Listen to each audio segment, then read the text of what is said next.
കേരളത്തിന്റെ കാവലാൾ എന്ന വിശേഷണവുമായി ജനമനസ്സുകളിൽ നിറഞ്ഞു നിന്ന മുൻ മുഖ്യമന്ത്രി വി.എസ്. അച്യുതാനന്ദൻ ഓർമ്മയായിട്ട് ഒരു വർഷം പൂർത്തിയാകുന്നു. ജീവിതം തന്നെ സമരമാക്കി മാറ്റിയ വി.എസിന്റെ സ്മരണ പുതുക്കാൻ നാടെങ്ങും അനുസ്മരണ പരിപാടികൾ സംഘടിപ്പിച്ചിട്ടുണ്ട്.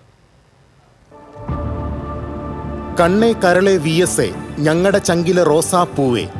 മരണത്തിന് മുൻപും ശേഷവും കേരളമാകെ ഇരമ്പിയാർത്ത ഈ മുദ്രാവാക്യം അടയാളപ്പെടുത്തുന്നുണ്ട് വി.എസ്. അച്യുതാനന്ദൻ എന്ന യുഗപ്രഭാവന്. പുന്നപ്ര വയലാറിന്റെ ചോരവീണ മണ്ണിൽ നിന്നുയർന്നുവന്ന് പോരാട്ടത്തിന്റെ ശിഖരങ്ങളായി പടർന്നു പന്തലിച്ച വി.എസിന്റെ ഓർമ്മകൾ തളിരണിഞ്ഞു തന്നെ നിൽക്കുന്നു. വേർപാടിന് ഒരു വർഷമാകുമ്പോഴും വി.എസ്. നടന്നു തീർത്ത വഴികളും തെളിയിച്ച മാർഗദീപങ്ങളും കേരളീയ പൊതുസമൂഹത്തിന്റെ മുന്നോട്ടുള്ള പോക്കിന് ഊർജം പകർന്നുകൊണ്ടേയിരിക്കുന്നു. നീതി നിഷേധത്തിന്റെ നിലവിളികൾ ഉയരുമ്പോൾ ആ സാന്നിധ്യം അറിയാതെ മോഹിച്ചു പോകുന്നു. മണ്ണിനും മനുഷ്യനും വേണ്ടിയുള്ള സമരജ്വാലകൾ ആളിക്കത്തിക്കാൻ വി.എസ്. എന്ന ദ്വയാക്ഷരി മാത്രം മതിയായിരുന്നല്ലോ. അഴിമതിയുടെ കോട്ടക്കൊത്തളങ്ങൾ തകർന്നു വീണ നിശ്ചയദാർഢ്യം കേരളം എത്രയോ തവണ കണ്ടിരിക്കുന്നു. പാർട്ടിയുടെ വേലിക്കകത്ത് നിൽക്കാതെ മുണ്ടിന്റെ കോന്തലയും കയ്യിൽ പിടിച്ച് വി.എസ്. നടത്തിയ യാത്രകളെല്ലാം ചരിത്രത്തിലേക്കാണ്. അവിടെ പലർക്കും പൊള്ളി, ചിലർക്കൊക്കെ മുറിവേറ്റു. പക്ഷെ അപ്പോഴും ശരിയുടെ കടിഞ്ഞാൻ കൈവിടാതെ മാനവികതയുടെ ആകാശവും വി.എസ്. മുന്നോട്ട് തന്നെ നയിച്ചു. കേരളം ആ കുളമ്പടിയൊച്ചകൾക്ക് കാതോർത്ത് തന്നെ നിന്നു. സാധാരണ മനുഷ്യരുടെ സങ്കടങ്ങൾക്കൊപ്പമായിരുന്നു സഞ്ചാരം.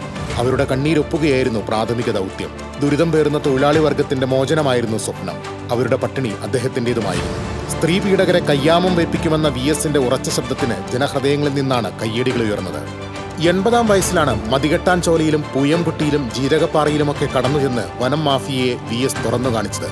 ഈ നാടിന്റെ മണ്ണിലും മണലിലും മാഫിയകൾ കണ്ണുവെച്ചപ്പോഴും കാവലാളായി വി.എസ്. ഉണ്ടായിരുന്നു. പ്രതിപക്ഷ നേതൃപദവിയുടെ ഔന്നത്യം കേരളം അറിഞ്ഞ നാളുകളായിരുന്നു അവ. 2006-ൽ മുഖ്യമന്ത്രി പദത്തിലേക്ക് കടന്നു വരുമ്പോഴും താൻ ഉയർത്തിപ്പിടിച്ച നിലപാടുകളുടെ തറയിലൂന്നിയാണ് അദ്ദേഹം ഭരണം മുന്നോട്ട് നയിച്ചത്. കമ്മ്യൂണിസ്റ്റ് മാർക്സിസ്റ്റ് പ്രത്യയശാസ്ത്രത്തിന്റെ ആർജവത്തോടുകൂടി ആൾക്കൂട്ടത്തെ തനിക്കൊപ്പം നിർത്തുന്ന മാന്ത്രികത വി.എസിന് വശമുണ്ടായിരുന്നു. നീട്ടിയും കുറുക്കിയുമുള്ള വാക്കുകളിലൂടെ രാഷ്ട്രീയ എതിരാളികളുടെ നെഞ്ചകം പിളർക്കുന്ന മൂർച്ചയേറിയ ആക്ഷേപഹാസ്യത്തിന്റെ മേമ്പൊടി ചേർത്തുള്ള വി.എസിന്റെ പ്രസംഗം കേൾക്കാൻ ജനസാഗരം ഒഴുകിയെത്തുമായിരുന്നു.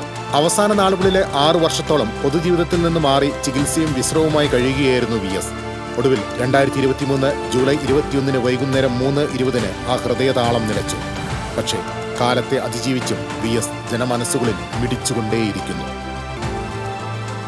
News desk, DC.